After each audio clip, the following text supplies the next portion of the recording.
여호와께서 이집트 땅에서 모세와 아론에게 말씀하셨습니다. 너희들에게 이달은 1년의 첫 달이 될 것이다. 이스라엘 모든 무리에게 알려라. 이달 10일에 집집마다 양 한 마리씩을 준비하도록 하여라. 한 가족이 한 마리씩 준비하도록 하여라. 만약 양 한 마리를 다 먹기에 가족이 너무 적거든 가장 가까운 이웃을 불러 함께 먹도록 하여라.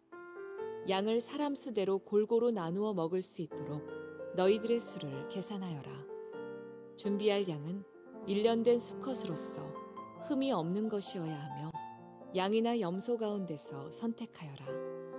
이달 14일까지 그 양을 잘 지켰다가 어두워질 무렵에 모든 이스라엘 무리가 모여 그것을 잡도록 하여라. 피는 받아두었다가 양을 잡아먹는 집 문틀의 옆과 위에 발라라. 그날 밤 고기를 불에 구워 먹되 쓴 나물과 누룩을 넣지 않은 빵인 무교병을 함께 먹어라. 고기를 날로 먹거나 물에 삶아 먹지 말고 머리와 다리와 내장 할 것 없이 양 전체를 불에 구워 먹어라. 그 어느 것도 아침까지 남겨두어서는 안 되며 만약 아침까지 남은 것이 있거든 불에 태워라. 먹을 때에는 이렇게 먹어라. 금방 길을 떠날 사람처럼 옷을 다 입고 신발도 신고 손에는 지팡이를 든 채 서둘러서 음식을 먹어라. 이것이 여호와의 유월절이다. 그날 밤 나는 이집트 온 나라로 다니며 짐승이든 사람이든 이집트 땅의 모든 처음 태어난 것을 죽일 것이다. 그리고 이집트의 모든 신들에게도 벌을 내릴 것이다. 나는 여호와이다. 그러나 너희가 사는 집에 피가 발라져 있으면 그것이 표시가 될 것이니 피가 발라져 있는 것을 보면 나는 너희를 지나갈 것이다. 내가 이집트 땅을 칠 때에 너희에게는 어떤 재앙도 미치지 않을 것이다. 너희는 언제나 이 날을 기억하며 이 날을 나 여호와의 기념일로 지켜라. 너희는 대대로 이 날을 기념하여 지켜야 한다. 오늘 우리가 나눌 말씀은 출애굽기 12장 1절부터 14절 말씀인데, 이 말씀은 출애굽 11장부터 13장까지 기록되어 있는 유월절에 대한 말씀 중에 아주 핵심적인 말씀을 오늘 우리가 나누려고 합니다. 이는 출애굽기 전체의 심장과 같은 말씀이다 할 수 있는 본문이니까 이번 주도 하고 다음 주도 하고 그 다음 주도 좀 나누게 될 터인데, 한번더 축복하기는 함께 말씀을 들으면서 성령께서 충만하게 은혜 베풀어 주시기를 바랍니다. 그래서 말씀을 들을 때 하나님께 함께 해주셔서 말씀이 우리 마음 가운데 쑥 들어오게 해주시고 말씀이 그저 듣는 데서 끝나지 않고 우리 삶의 사건이 되는 그런 축복이 있는 시간 되기를 바랍니다.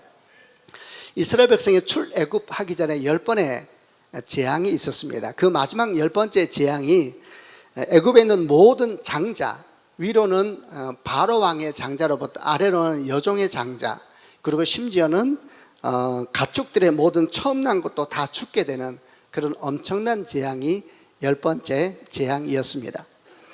모든 태어난 것, 처음 태어난 것, 장자의 죽음이라 그랬는데 이것은 뭘 의미하는 것일까?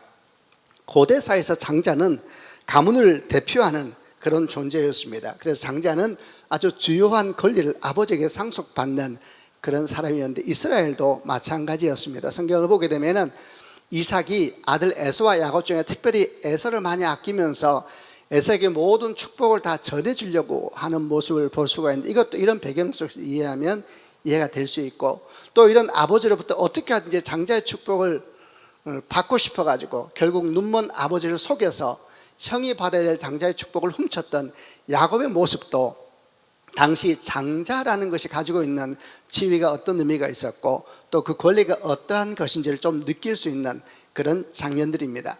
애굽도 그랬습니다. 그래서 장자, 처음 난 것이 죽는다는 것은 단순히 한 사람이 죽는다는 의미를 넘어서 애굽의 모든 것이 죽는 재앙이다, 이렇게 말할 수가 있습니다. 엄청난 재앙이죠. 근데 이런 10번째 재앙 가운데서 그러면 하나님은 이스라엘 백성들에게 뭐라고 하셨는가? 일찍이 그 앞에서도 보던 9가지 재앙 가운데 주님이 항상 구별하셨잖아요. 10번째는 어떻게 하셨는가? 10번째 재앙에서도 이스라엘 백성을 구별하시겠다고 말씀을 하셨습니다. 그게 출애굽기 11장 7절 말씀인데 이걸 개역개정으로 한번 읽어보려고 합니다. 읽겠습니다. 시작. 그러나 이스라엘 자손에게는 사람에게나 짐승에게나 개 한 마리도 그 혀를 움직이지 아니하리니 여호와께서 애굽 사람과 이스라엘 사이를 구별한 줄 너희가 알리라 하셨나니. 애굽의 죽음의 역사가 가득 덮게 될 것인데 하나님께서 이스라엘 자손은 사람이나 짐승이나 심지어는 개 한 마리도 짓지 않을 것이다, 이렇게 말씀을 하셨습니다. 어떤 재앙도 그들을 덮지 못할 것이다, 이렇게 이제 말씀하신 겁니다. 근데 이 약속을 가만히 쭉 읽다 보면은 앞에 9번의 재앙과 조금 다른 중요한 특징이 하나 있는 것을 볼 수가 있습니다. 그것은 이전에 9번의 재앙에 있어서 하나님께서 이스라엘 백성을 구별하실 때에는 이스라엘 백성들이 따로 할 일은 아무것도 없었습니다. 그것이 하나님께서 알아서 해 주셨습니다. 예를 들면 네 번째 파리 재앙에서는 그저 하나님께서 고센 지역, 이스라엘 백성들이 사는 고센 지역에는 파리가 아예 없게 해 주셨고, 다섯 번째 큰 전염병으로 짐승들이 죽어갈 때도 하나님께서는 이스라엘 사람들의 가축은 전염병에 안 걸리게 해주셨고, 또 일곱 번째 우박재앙이 내릴 때에도 고센 땅은 우박이 그냥 안 내렸고, 아홉 번째 암흑이 온 땅을 덮을 때도 고센 땅은 빛이 있었습니다. 그래서 아홉 번째 재앙의 사건이 있을 때는 이스라엘 백성이 해야 될 일이 아무것도 없었고 그저 하나님께서 알아서 그들을 구별해 주시는 그런 모습으로 설명되어 있었는데, 이 열 번째 재앙이 이르러서는 그렇게 하지 않으시고 하나님께서 이스라엘 백성들에게 이 재앙에서 구별될 수 있는 방법을 하나하나 구체적으로 설명해 주십니다. 그러니까 열 번째 재앙은 그저 가만히 있으면 알아서 지나가는 재앙이 아니고 하나님께서 말씀하심을 따라 이스라엘 백성이 순종할 때 그들 삶 가운데 지나가는 재앙이다라는 성격을 가지고 있었던 겁니다. 그것이 오늘 우리가 만나는 유월절 절기와 관련된 이야기입니다. 이 이야기가 출애굽 12장 3절부터 14절에 잘 나와 있는데 한 번 더 쭉 읽어보면서 어떤 내용이 기록되어 있는지 주목하면서 한번 보고자 합니다. 제가 3절을 먼저 읽겠습니다. 이스라엘 모든 무리에게 알려라. 이달 10일에 집집마다 양 한 마리씩을 준비하도록 하여라. 한 가족에 한 마리씩 준비하도록 하여라. 4절, 만약 양 한 마리를 다 먹기에 가족이 너무 적거든 가장 가까운 이웃을 불러 함께 먹도록 하여라. 양을 사람 수대로 골고루 나누어 먹을 수 있도록 너희들의 수를 계산하여라. 준비할 양은 1년 된 수컷으로 흠이 없는 것이어야 하며 양이나 염소 중에서 선택하여라. 이달 14일까지 그 양을 잘 지켰다가 어두워질 무렵에 모든 이스라엘 무리가 모여 그것을 잡도록 하여라. 피는 받아 두었다가 양을 잡아먹는 집 문틀의 옆과 위에 발라라. 그날 밤 고기를 불에 구워 먹되 쓴 나물과 누룩을 넣지 않는 빵에 무교병을 함께 먹어라. 고기를 날로 먹거나 물에 삶아 먹지 말고 머리와 다리와 내장 할 것 없이 양 전체를 불에 구워 먹어라. 그 어느 것도 아침까지 남겨두어서는 안 되며 만약 아침까지 남은 것이 있거든 불에 태워라. 먹을 때는 이렇게 먹어라. 금방 길을 떠날 사람처럼 옷을 다 입고 신발도 신고 손에는 지팡이를 든 채 서둘러서 음식을 먹어라. 이것이 여호와의 유월절이다. 그날 밤 나는 이집트 온 나라로 다니며 짐승이든 사람이든 이집트 땅의 모든 처음 태어난 것을 죽일 것이다. 그리고 이집트의 모든 신들에게도 벌을 내릴 것이다. 나는 여호와이다. 그러나 너희가 사는 집에 피가 발라져 있으면 그것이 표시가 될 것이니 피가 발라져 있는 것을 보면 나는 너희를 지나갈 것이다. 내가 이집트 땅을 칠 때에 너희에게는 어떤 재앙도 미치지 않을 것이다. 너희는 언제나 이 날을 기억하며 이 날을 나 여호와의 기념일로 지켜라. 너희는 대대로 이 날을 기념하며 지켜야 한다. 이 말씀에서 하나님은 이스라엘 백성들에게 어떻게 하면 이스라엘 백성이 온 땅을 덮는 죽음의 역사를 벗어나서 이 죽음으로부터 구별되어서 생명 아래 있을 수 있는가를 아주 세세하게 설명을 하고 있습니다. 그리고 그 중심에는 어린 양의 죽음과 피가 있습니다. 내용을 좀 더 구체적으로 정리하면서 설명해 보겠습니다. 먼저 하나님은 이렇게 말씀하셨습니다. 이 달이 1년의 첫 달이 되게 하라. 그리고 이달 10일에 집집마다 흠이 없고 1년 된 어린 양을 한 마리씩 준비하라. 이렇게 말합니다. 이 달이 1년의 첫 달이 되게 하라. 이 달은 지금 이 6월절이 있는 이 달이 이스라엘의 정월이 돼야 된다. 이스라엘의 시간표를 바꿔버리는 사건이죠. 벌써 이게 만만치가 않고 굉장히 중요한 일이라는 걸 느낄 수가 있습니다. 지금도 이스라엘은 이스라엘 가보면 달력이 사실 몇 개 있어요. 그 중에 종교력이라는 달력이 있습니다. 종교력 1월은 6월절이 있는 그 달이 종교력 1월입니다. 그래서 그걸 첫 달로 하고 그 달 10일에 집집마다 흠이 없는 1년 된 숫 양을 한 마리 준비하라, 이렇게 첫째 말씀합니다. 그리고 두 번째 연여 말씀하시기를 그 양을 14일까지 잘 지켜라.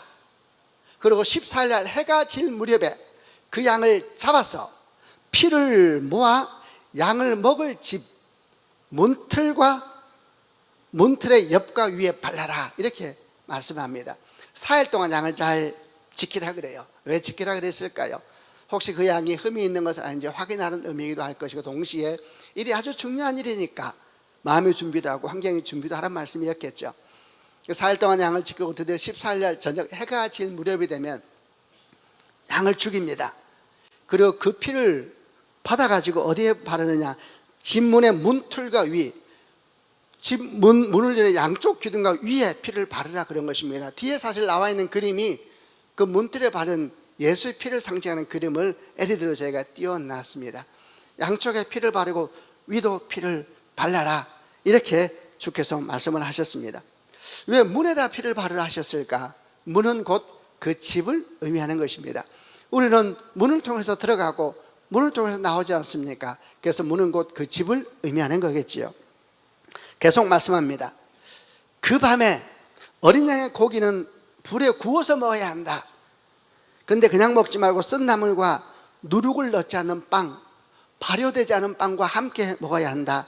그리고 먹을 때는 곧 떠날 사람처럼 허리에 띠를 띠고 발에 신을 신고 손에 지팡이를 잡고 급히 먹어라, 이렇게 말씀을 하세요. 그리고 또 이어 말씀합니다.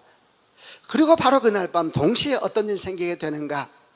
너희가 너희 집에서 그렇게 어린 양의 피를 바르고 음식을 먹고 있을 때 바로 그때에 동시에 어떤 일이 생기는가? 하나님께서는 애굽 온 땅을 두루 다니시면서 사람이나 짐승이나 모든 처음 난 것을 다 심판할 것이다.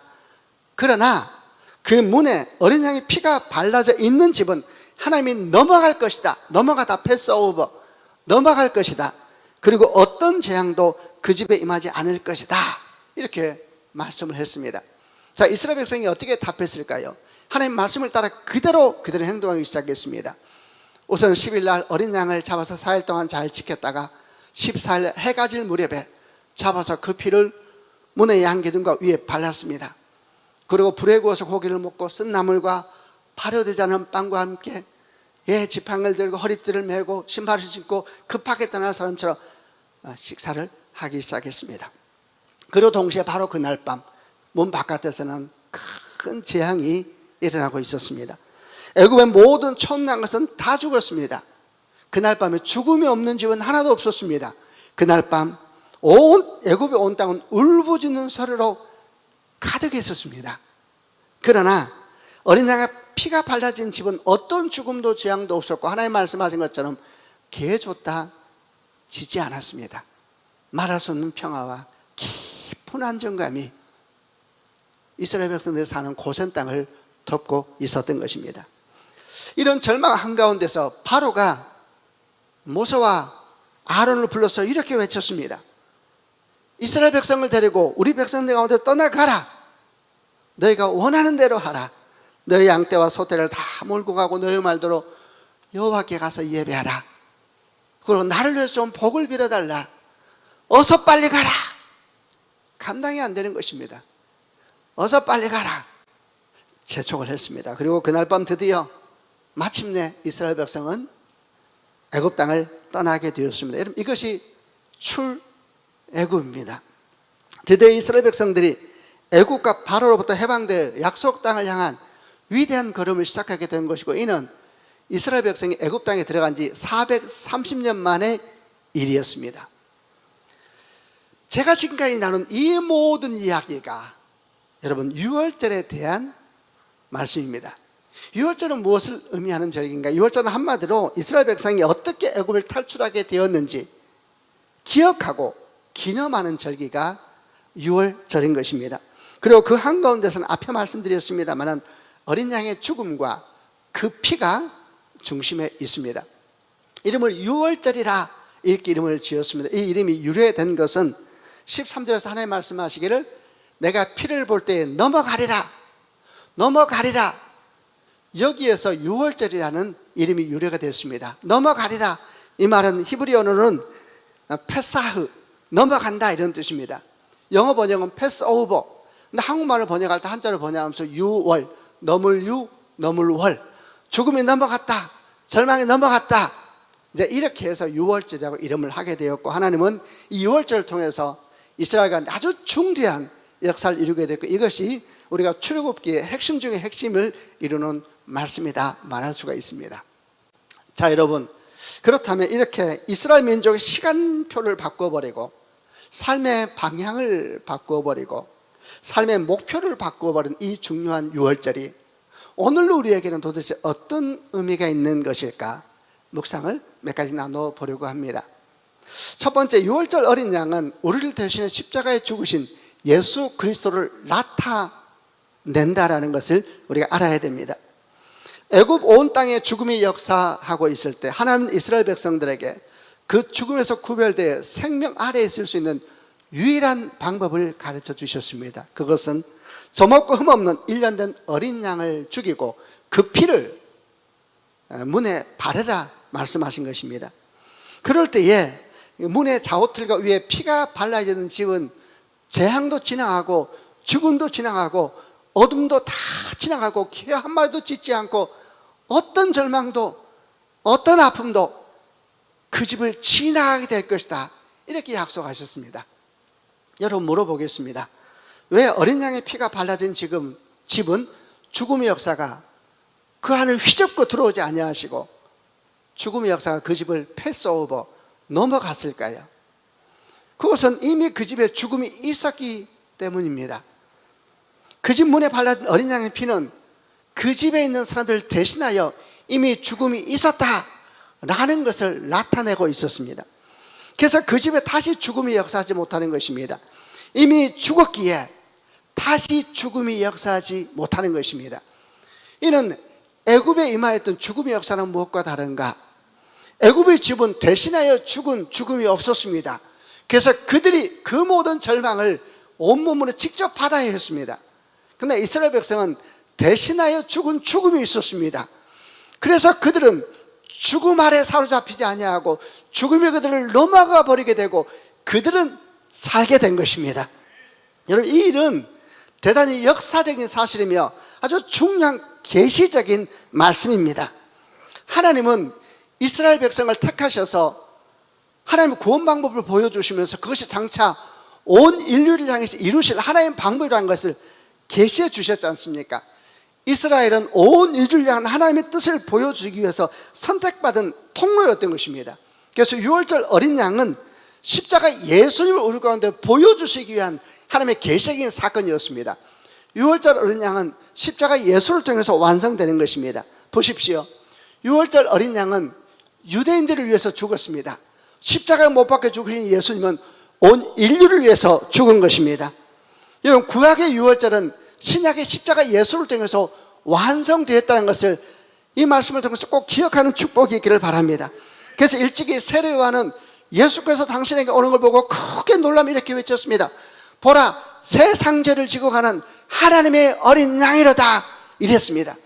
예수가 6월절에 이스라엘 백성을 위해서 죽었던 어린 양이 바로 예수를 계시하고 있었던 것입니다. 6월절 구원 사건에서 핵심되는 말씀이 13절 말씀인데 13절을 통해서 좀 더 설명을 해보겠습니다. 12장 13절을 개역 개정으로 한 번 더 읽어보겠습니다. 시작. 내가 애굽 땅을 칠 때에 그 피가 너희가 사는 집에 있어서 너희를 위하여 표적이 될지라.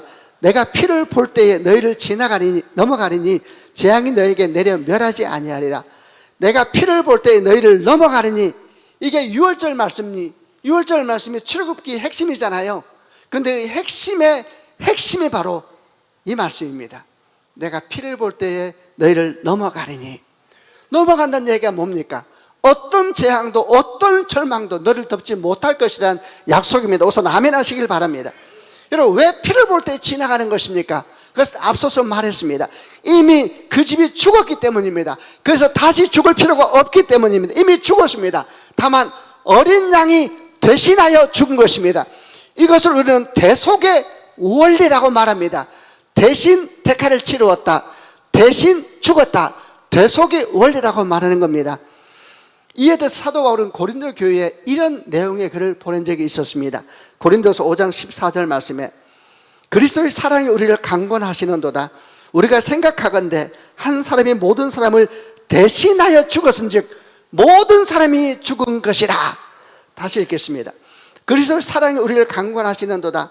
우리가 생각하건대 한 사람이 모든 사람을 대신하여 죽었은즉 모든 사람이 죽은 것이라. 아멘.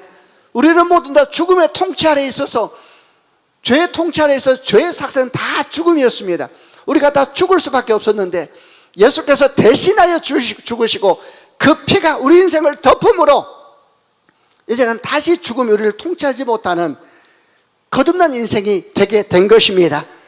6월절 어린 양의 피가 발라진 집은 죽음이 지나갔습니다. 아멘이죠. 마찬가지로 예수의 보혈 아래에 있는 사람은 더 이상 죽음의 통치 아래에 있지 아니하고 절망과 눈물과 아픔의 통치 아래에 있지 않습니다. 아멘. 제가 이 부분 말씀 한 번 들으면 크게 아멘 하세요.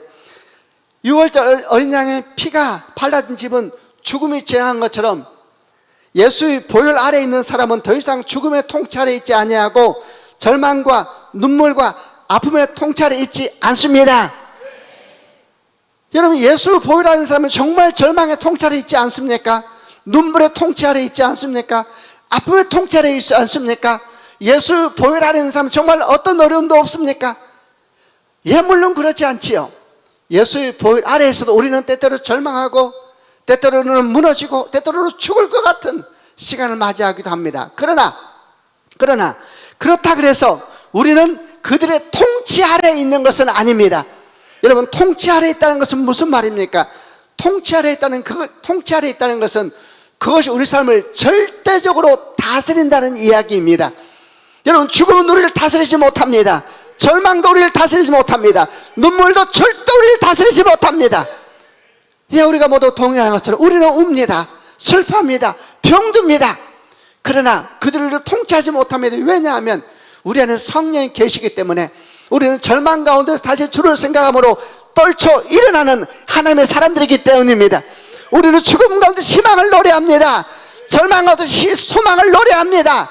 눈물 가운데서 기쁨을 꿈꾸는 사람들입니다. 여러분, 우리는 예수의 보혈로 말미암아 절망으로부터 벗어나게 된 겁니다. 잠시 아플지라도 우리는 영원한 생명 가운데 구원받은 사람인 것을 믿는 축복이 있기를 바랍니다.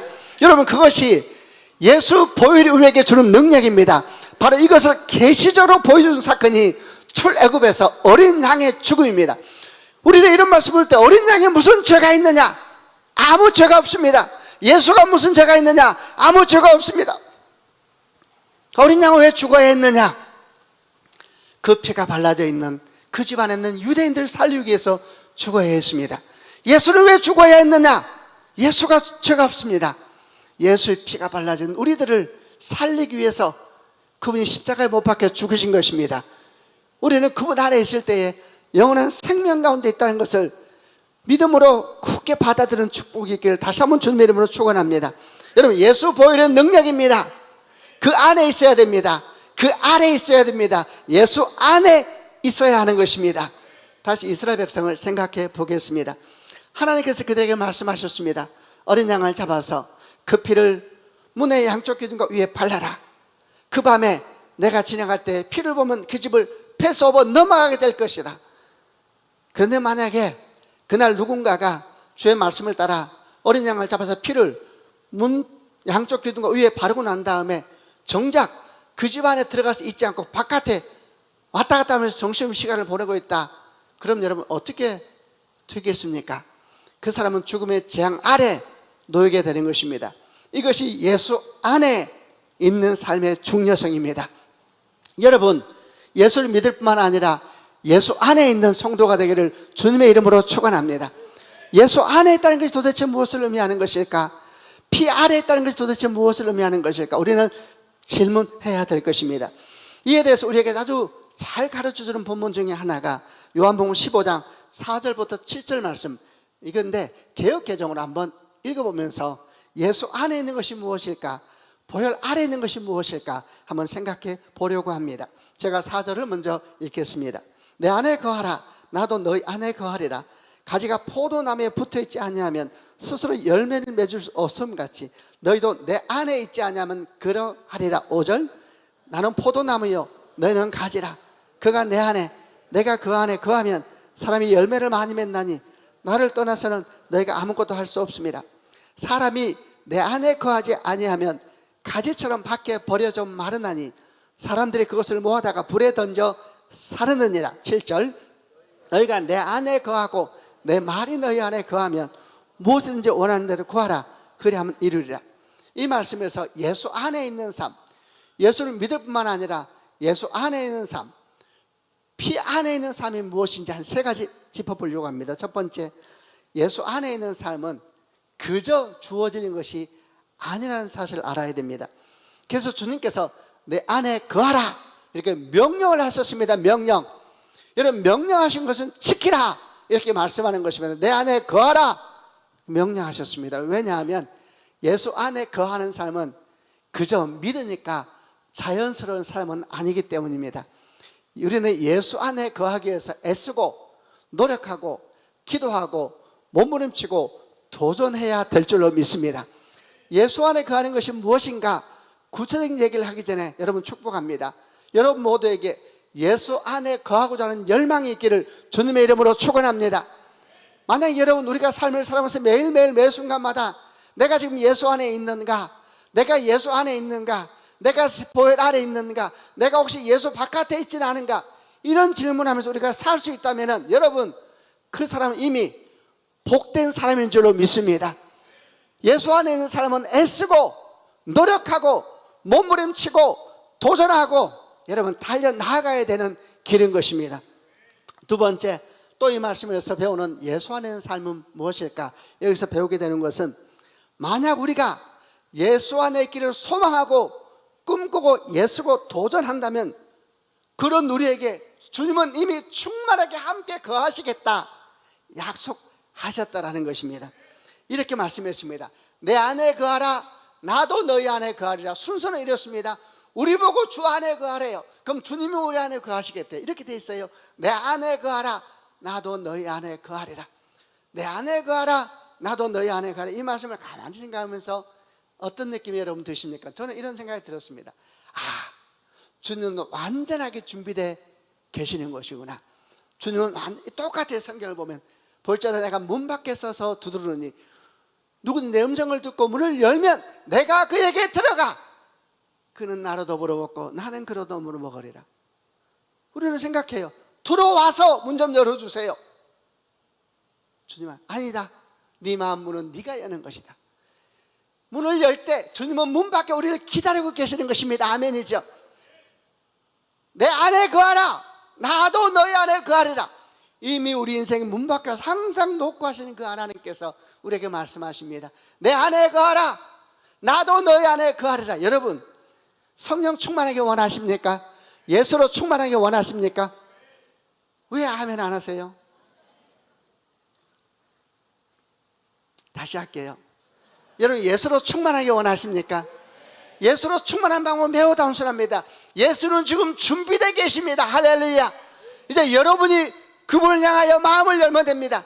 그분 안에 거하기 위해서 몸부림치고 도전하고 눈물을 흘리고 애쓰고 달려가십시오.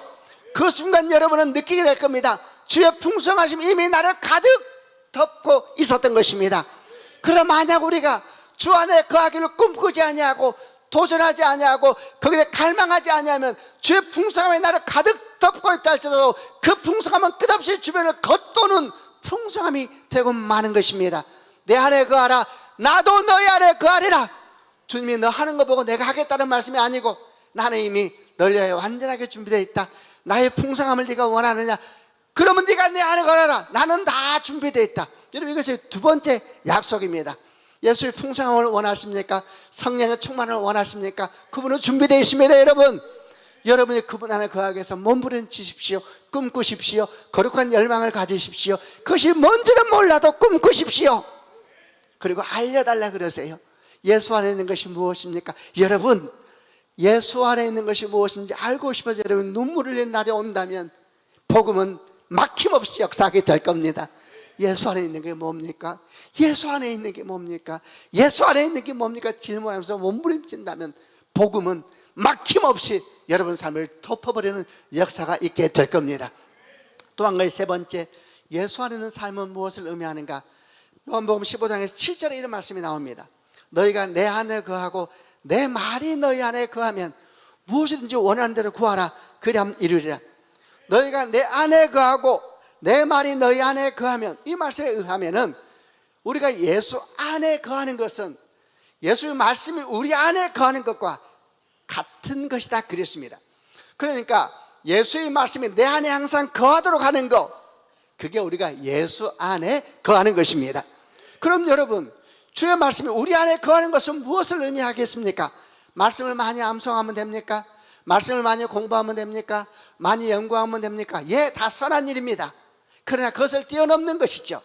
말씀이 우리 안에 거한다는 것은 우리가 말씀을 많이 암송하고 말씀을 많이 배우고 많이 깨닫는 걸 넘어서 그 말씀이 내 안에서 살아서 역사한다는 것을 의미하는 것입니다. 그 말씀이 내 삶을 도전하고 내 삶을 달려가게 만들고 내 삶을 멈추게 만들고 내 삶의 방향을 바꿔버리게 만들고 내 삶을 변화시키는 능력으로 내 안에서 일하기 시작할 때, 여러분, 그것이 말씀이 내 안에 거하시는 것입니다. 여러분, 축복합니다. 이 말씀 안에 거하고 예수 안에 거하는 성도가 되기를 주님의 이름으로 축원합니다. 그것이 예수 보혈 아래에 있는 삶입니다. 그리고 그 보혈 안에 있을 때에 절망도 눈물도 아픔도 잠시 한 길로 왔다 12길로 도망가게 될 줄로 믿습니다. 여러분, 주께서 말씀하셨습니다. 개 짖는 소리도 들리지 아니하리라. 여러분, 온 땅이 절망 가운데 있을지라도 내 사랑하는 아들아, 내 사랑하는 딸아, 예수의 피, 어린 양의 피가 있는 네 집은 개 짖는 소리도 들리지 않을 것이다. 여러분, 주의 평화가 예수의 보혈 아래 있는 것을 반드시 믿고 그 보혈 아래 거하는 축복이기를 주님의 이름으로 축원합니다. 두 번째, 또 한 가지, 6월절 어린 양에 대한 말씀에서 우리가 배우는 것이 뭡니까? 그것은 출애굽은 오직 6월절 어린 양의 죽음과 피를 통해서만 일어나게 된다라는 사실입니다. 지금까지 나눈 것과 좀 비슷해 보입니다만 아주 중요한 차이가 있습니다. 여러분, 지금까지 이미 9번이나 재앙이 있었습니다. 그런데 그 모든 재앙은 이스라엘 백성을 출애굽으로 이끌지는 못했습니다. 이 사실이 중요합니다. 여러분, 10번째 재앙이 있었던 이전에 있었던 수많은 재앙은 그저 재앙만이 아니었죠. 그 재앙을 통해서 우리는 많은 것을 깨닫고 알게 됐습니다. 예를 들면 10재앙이 처음 시작되기 전에 그 전조 현상처럼 있었던 전초전과 같았던 지팡이가 변한 뱀 사건을 기억하실 것입니다. 아론이 지팡이를 던지다 뱀이 됐습니다. 그러자 바로가 애굽의 마술사들을 부르습니다. 마술사도 자기 지팡이를 던지다 뱀이 됐습니다. 그러자 아론의 지팡이가 변한 뱀이 마술사들이 변한 지팡이가 변한 뱀을 삼켜버렸습니다. 이것은 매우 상징적인 사건이었습니다. 앞으로 10재앙이 어떻게 전개될지를 보여주는 것이죠. 맞습니다. 10재앙은 일종의 능력 대결 같은 과정이었습니다. 하나님이 도대체 누구시냐는 것입니다. 진짜 하나님은 누구시냐? 진짜 왕이 누구신가? 진짜 구원자가 누구신가? 진짜 풍성함과 생명은 어디에 있는가? 이 전조 현상처럼 이 지팡이가 변한 뱀이 보여주더니 10번의 재앙이 다 그래요.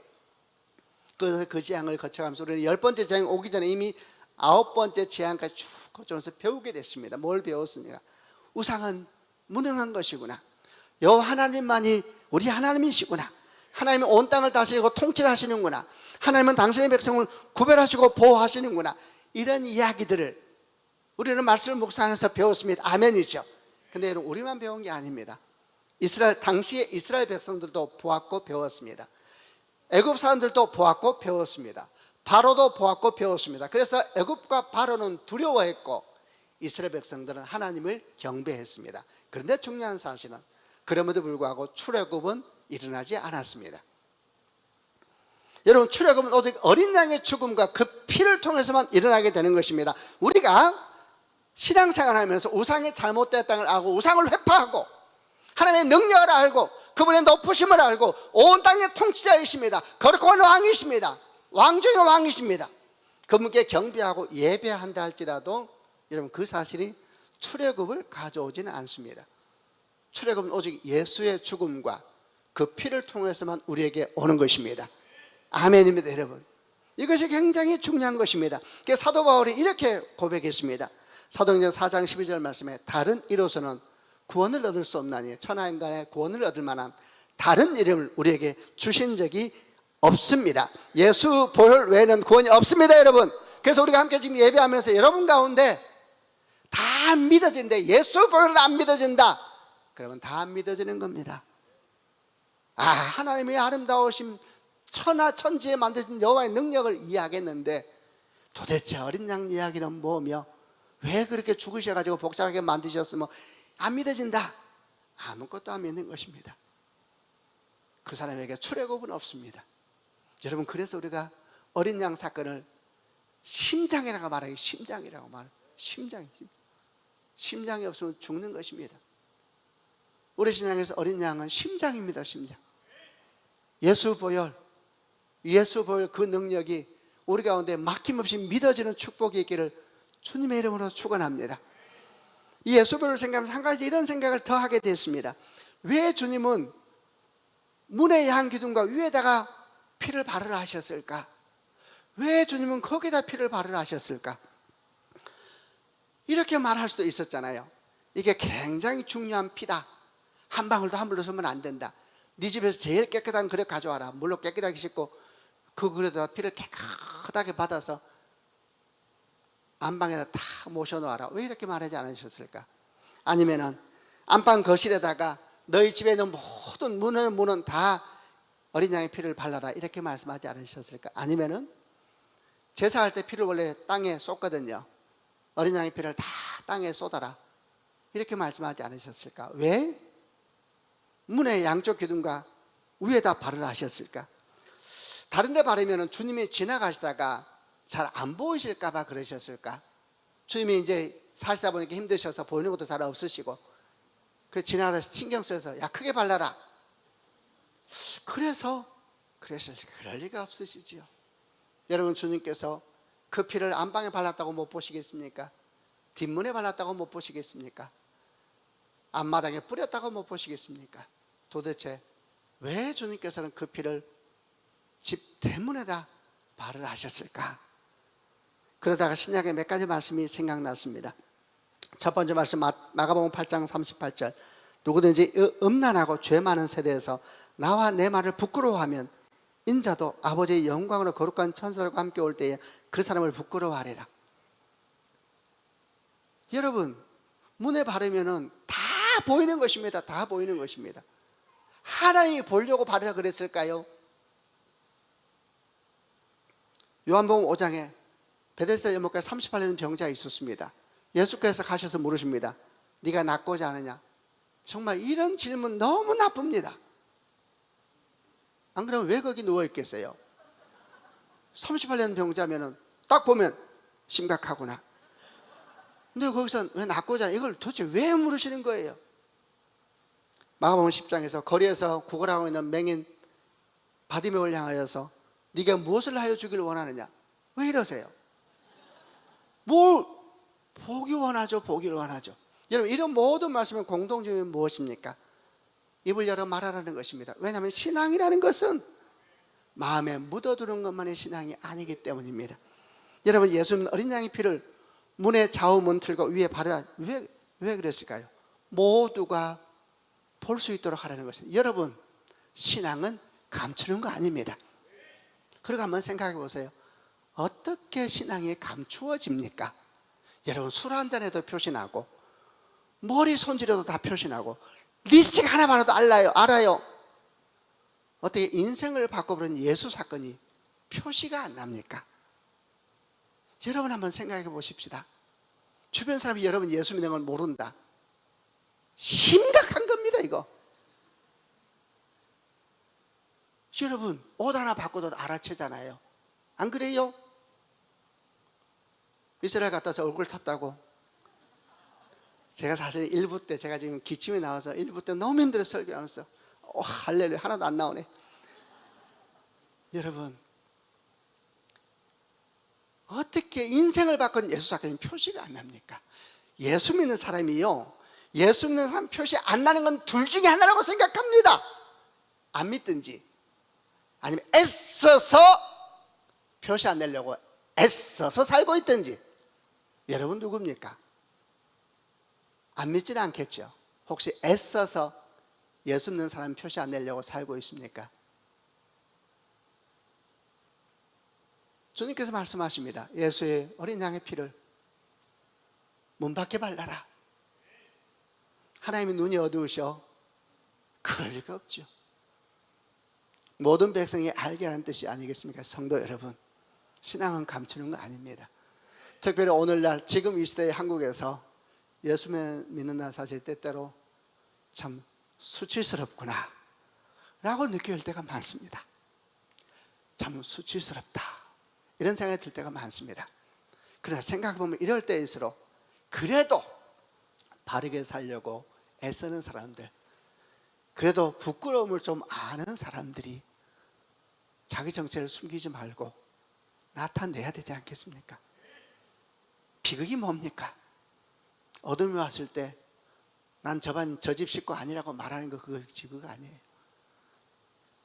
아무리 자식이 부모가 막 살아도 내 부모 아니다 그렇게 말하는 것은 안 되는 거잖아요. 신앙은 숨기는 거 아니거든요.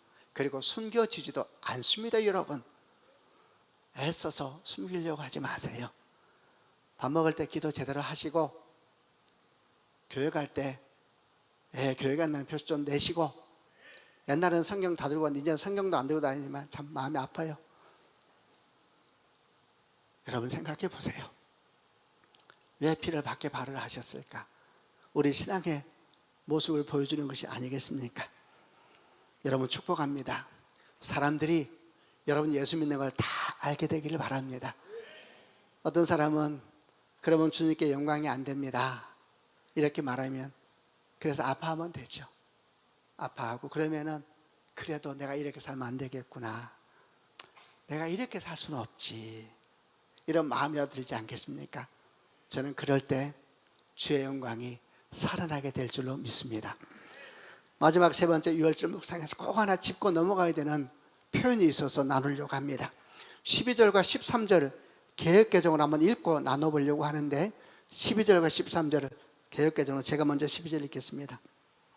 내가 그 밤에 애굽 땅에 두루 다니며 사람이나 짐승을 막론하고 애굽 땅에 있는 모든 처음 난 것을 다 치고 애굽의 모든 신을 내가 심판하리라. 나는 여호와라. 13절, 내가 애굽 땅을 칠 때에 그 피가 너희가 사는 집에 있어 너희를 위하여 표적이 될지라. 내가 피를 볼 때 너희를 넘어가리니 재앙이 너희에게 내려 멸하지 아니하리라. 12절은 이렇게 기록되어 있습니다. 하나님이 애굽 땅을 두루 다니며 애굽의 모든 처음 난 것을 다 치고 애굽의 모든 신을 심판하리라. 치고 심판하리라 이랬는데, 여기서 두루 다니며 라는 말로 번역된 히브리어는 아바르라는 단어인데 영어 번역이 도움이 돼요. 영어 번역은 패스 스루입니다. 패스 스루, 관통에 지나간다는 이야기입니다. 근데 13절에 내가 피를 볼 때 너희를 넘어가리니 재앙이 너에게 내리지 아니하리라. 넘어가리니, 이거는 번역된 히브리어가 파사흐라는데 영어로는 패스 오버, 넘어가리라, 관통하리라. 이 두 가지 단어가 아주 신경이 쓰여서 이걸 좀 나누려고 합니다. 패스 스루인가 패스 오버인가, 여러분 그것이 심판과 구원을 나누는 단어입니다. 패스 스루는 관통에 지나간다는 것입니다. 관통한다는 건 뭡니까?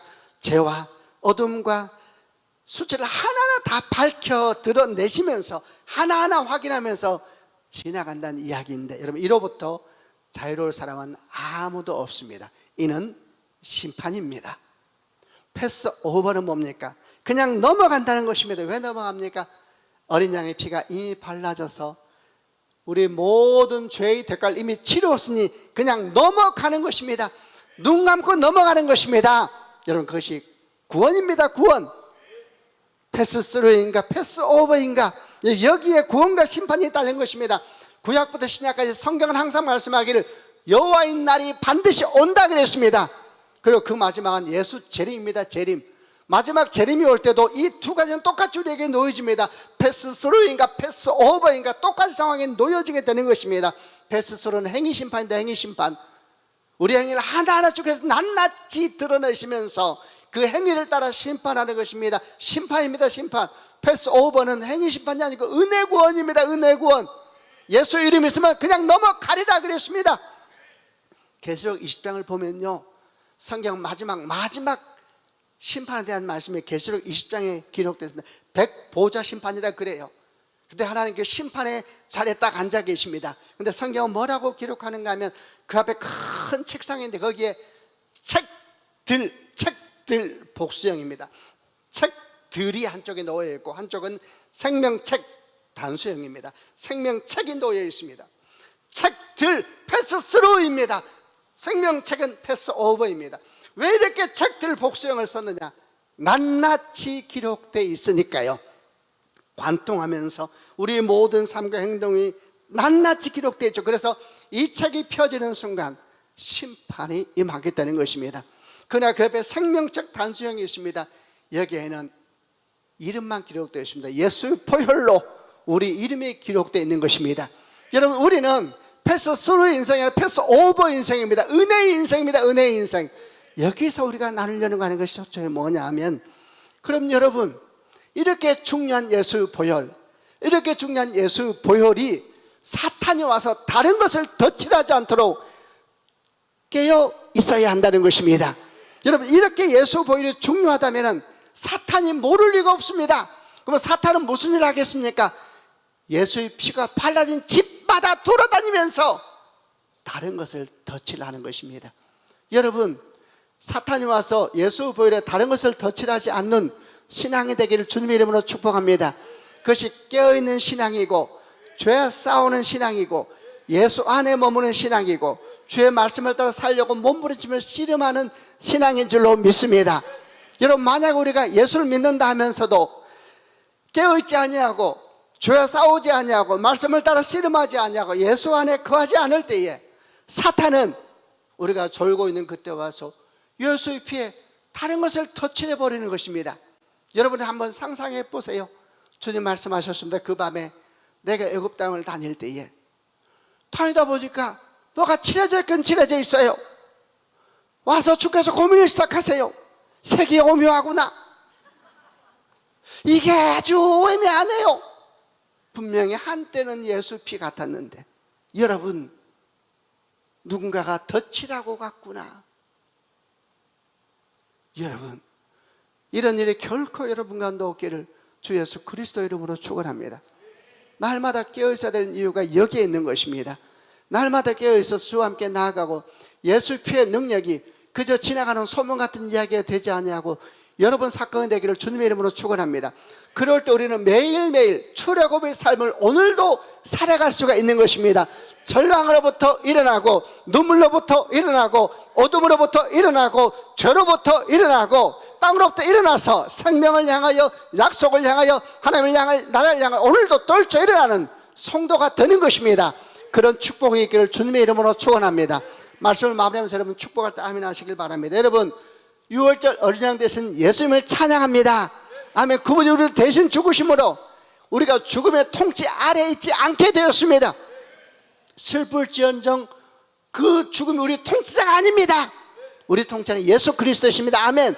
그러므로 혹시 슬픔 가운데 그 절망 가운데 있다면 주 앞에 기도하면서 떨쳐 일어나는 축복이 있기를 바랍니다. 절대 그것이 우리를 무너뜨리지 못합니다. 여러분, 두 번째, 어린 양의 피에 다른 것이 덧칠되지 않도록 날마다 깨어있는 성도가 되길 바랍니다. 세 번째, 신앙은 절대 숨겨지지 않습니다. 애써서 숨기지 마십시오. 네가 나를 부끄러워하면 나도 너를 부끄러워하리라 그랬습니다. 신앙을 그저 드러내십시오. 함께 부끄러움을 당하고 함께 수치를 당하면 그때 주의 영광이 회복되게 될 줄로 믿습니다. 그런 축복이 있을지어다. 함께 기도하겠습니다. 눈을 감고 함께 기도할 때 오늘 말씀 가운데 여러분 마음에 들어왔던 말씀이 무엇입니까? 그 말씀을 붙잡고 함께 기도하시길 바랍니다. 그 말씀을 꼭 붙잡으시길 바랍니다. 오늘 말씀은 6월달에 심장이라 그랬습니다. 이것은 성경의 심장이기도 합니다. 특별히 오늘 말씀 가운데 예수의 어린 양의 보혈 얘기했습니다. 하나님, 이 말씀이 오늘 내 삶 가운데 그대로 임하게 하여 주옵소서. 이 말씀이 내게 그대로 덧칠되게 하여 주옵소서. 특별히 이렇게 한번 같이 겸해서 기도하십시다. 오늘 어린 양 예수의 피가 다시 한번 내 인생을 덮는 시간 되게 하여 주옵소서. 아버지 하나님, 내 인생을 다 예수 피로 덮어주시고 모든 절망과 어둠과 아픔이 패스오버 지나가리라. 귀에 한 마디도 짓지 아니하리라. 큰 평화가 네게 있으리라. 이 역사가 내게 이루어지게 하여 주옵소서. 같이 한번 통성으로 하나님께 기도하겠습니다.